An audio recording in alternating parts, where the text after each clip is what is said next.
Imagine the chill that cuts deeper than any winter wind. I once believed nothing could feel colder than a rainy night in Seattle. I was mistaken. The iciest moment came when my own father pushed me out of our house on Christmas Eve. My name is Ava Thompson, and last Christmas destroyed every idea I had about what family really means.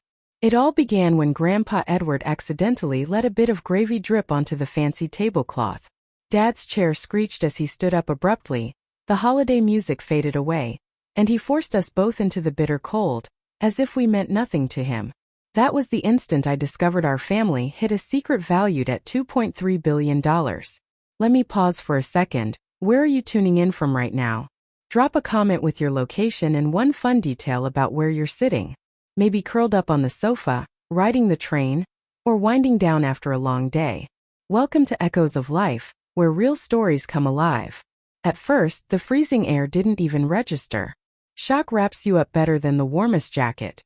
Snowflakes landed softly on Grandpa Edward's lap as he held a thin blanket over his knees.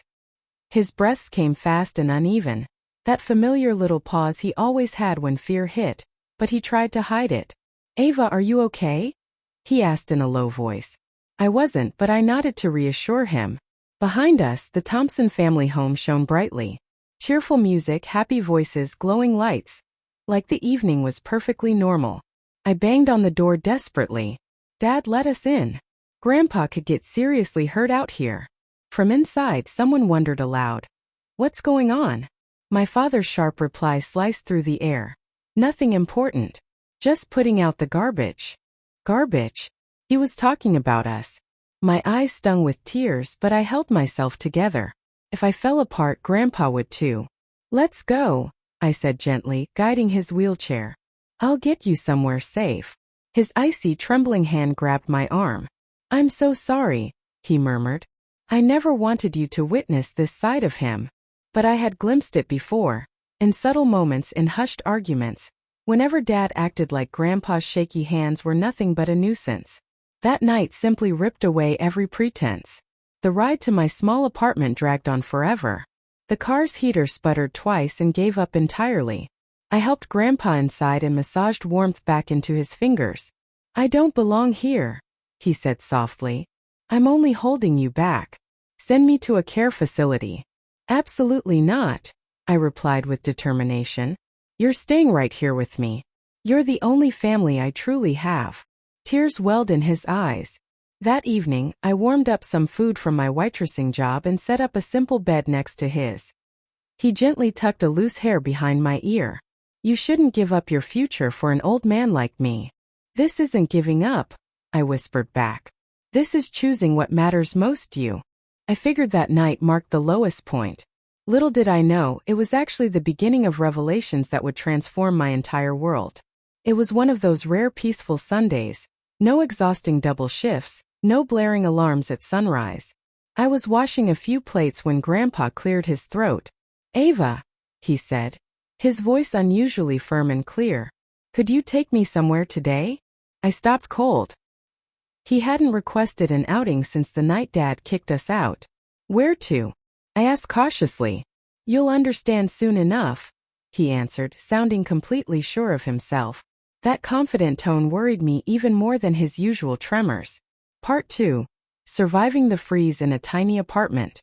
I eased him into the car, wrapped the blanket snugly around him, loaded the wheelchair into the trunk and headed out. "Turn left," he directed quietly. "Then keep going straight." Seattle blurred past the windows, the cafe where I served endless cups of coffee, the grocery store where I restocked shelves, the pharmacy where I grabbed his prescriptions. Modest neighborhoods gave way to grand homes with perfect yards. Beat-up cars turned into sleek luxury vehicles. "Grandpa, this area isn't for people like us," I said under my breath. He placed his hand gently over mine on the wheel. "Just trust me, Ava." We rounded a bend and there it was. Massive wrought iron gates towering higher than any home I'd ever known, adorned with elegant swirls and flanked by sturdy stone posts. I eased off the gas. "Grandpa, this is clearly a private estate. We can't just..." Before I could finish, the gates creaked open on their own. 2 security guards emerged, adjusted their jackets, and stared directly at my grandfather. "Welcome back, Mr. Thompson," one said respectfully. We've been expecting you might come home. My grip loosened on the steering wheel in shock. Grandpa, I breathed. Why did he say that? He stayed silent, simply gesturing ahead. Drive on, dear, he encouraged softly. You need to see this for yourself. The long driveway curved past blooming gardens and sparkling fountains, beyond guest cottages larger than my whole building. At the end rose an enormous mansion that looked more like a luxury resort. Pristine white walls, terracotta roof, windows sparkling under the sun. I pulled over because my lungs forgot how to work. Grandpa, who owns this place? He turned to me, his eyes shining with a mix of pride and sadness. We do, he replied quietly. For a heartbeat, the only sound was my pounding pulse. Part 3. Take me somewhere, Ava. Hold on, before I reveal what he shared inside those walls, I have a question for you. Who in Ava's story do you suspect the most so far, and why? Share your thoughts in the comments, and hit that subscribe button for echoes of life so you catch every twist ahead. Grandpa squeezed my hand reassuringly. Come in with me, Ava, he urged. It's finally time you heard the truth your father tried to bury. The second we crossed the threshold, everything felt different. Dazzling chandeliers hung like stars overhead. Smooth marble floors gleamed underfoot, and rows of staff lined the grand hallway, standing perfectly still with bowed heads. Good afternoon, Master Edward, they chorused together. Welcome home. I froze mid-step, breathless. Master Edward? Home. Nothing added up. Grandpa, I whispered urgently. Why are they addressing you like that? He offered no explanation yet, just motioned for me to continue wheeling him forward. We entered a massive office that dwarfed my apartment entirely. Huge windows overlooked gentle hills and a serene lake I'd never imagined existed. The air carried scents of aged wood, fine leather, and deep history. Have a seat, Ava, he said calmly. I did, my hands quivering. He gazed at me for a long while with regret, strength, and unwavering love. Part 4. An empire forged in secret. I wish I'd shared this with you much earlier, he started. But your father hid it all before you even came into the world. My heart raced. 40 years back, he went on, I started a business from scratch. Luxury hotels, vast timberlands, bustling shopping centers, the Thompson Realty Group. I leaned in closer, every muscle tense. By the time your father hit 29, the company approached $1 billion in value. I appointed him as chief financial officer because I believed in him completely. His voice wavered just a touch. And he betrayed that trust utterly. He stole everything. The revelation struck like thunder. He sabotaged deals, faked my approvals, diverted funds to secret accounts, shared confidential plans with rivals. All without my knowledge. My stomach churned. Dad had done those things? Grandpa shut his eyes briefly. Yes.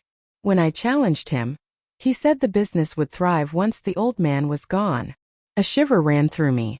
That night, he continued in a hush, someone forced my car off the road. I gasped. That's what put you in the wheelchair? He nodded solemnly. I lived, but I saw my son's true nature. The space seemed to shrink around us. So I started over quietly, new companies, hidden ownership, structures he could never reach. He pulled open a drawer and pushed 2 thick folders toward me. This one, he explained, touching the first, details what I created. 109 properties and a total worth of $2.3 billion. I couldn't breathe. And this, he said, indicating the second, holds proof of every wrong your father committed. Messages, documents, transactions, audio recordings. 2 decades of irrefutable evidence. Ava, he said tenderly, I'm passing to you what he attempted to take. Now the decision rests with you. I stared at the folders, my fingers shaking. His gaze locked on mine, strong, kind, unbreakable. The truth belongs to you, he whispered. Embrace it without fear. Sleep evaded me that night. Grandpa's words replayed endlessly. The accident, the deceit, the quiet comeback, the massive fortune he concealed for safety, and for me. By dawn, a fierce mix of fury, sorrow, and newfound resolve burned inside. I brewed his coffee just right, 2 sugars, a dash of cream. He observed me from his chair. His expression gentle yet weary. You're dwelling on him, he observed accurately. Part 5, Truth Against Family Ties. I admitted it. Yeah, I have to face him. Grandpa nodded as though he'd anticipated this. Bring the folders then, he advised. Both. I double-checked. And the will as well. Yes, Ava. He deserves to confront what he discarded. My nerves twisted, but I packed everything into a briefcase and kissed his cheek goodbye. The old Thompson house no longer intimidated me. It appeared hollow, a facade that had never truly felt like home. Stephanie opened the door in a luxurious robe, her face twisting with irritation. You again? What do you want? I brushed past her. This isn't about you. Richard stumbled in from the den, drink in hand, hair messy, eyes red. He seemed like someone haunted since that snowy eviction. Well, look who showed up, he sneered bitterly. I placed the briefcase on the coffee table. I didn't come crawling back, I stated firmly. I'm offering you one final opportunity. He laughed mockingly. From you? What could you possibly give me, cash? Regret. Clicked it open. Your confession. Color drained from his face as he spotted the first folder. Years of incriminating emails, falsified documents, stolen plans, hidden transfers. That senile fool fed you lies, he barked. It's fabricated. Then account for the signatures in your handwriting, I responded evenly. Or the voice recordings. He lunged forward, tearing pages frantically. Stephanie let out a shocked cry, but I stood unmoved. Then I revealed the second folder, the will. The staggering figure atop the page rocked him. $2.3 billion. 109 assets. His knees weakened. Impossible, he muttered. No way. It's very real, I confirmed. And not a cent goes to you. His voice broke. He picked you over his own son. For the first time ever, Richard Thompson appeared terrified. In that instant I understood. This confrontation wasn't about challenging him. It was about shedding my fear of him forever. I collected the scattered papers deliberately, letting the heavy quiet build until even Stephanie held her breath. This was your only shot, I declared, calm and unshakable in a way I'd never felt. Richard reeled back, his hands shaking so badly that his glass crashed to the floor in pieces. Part 6. Justice served, legacy secured, and moving forward. You have no right, he stammered. I'm still your dad. I shook my head.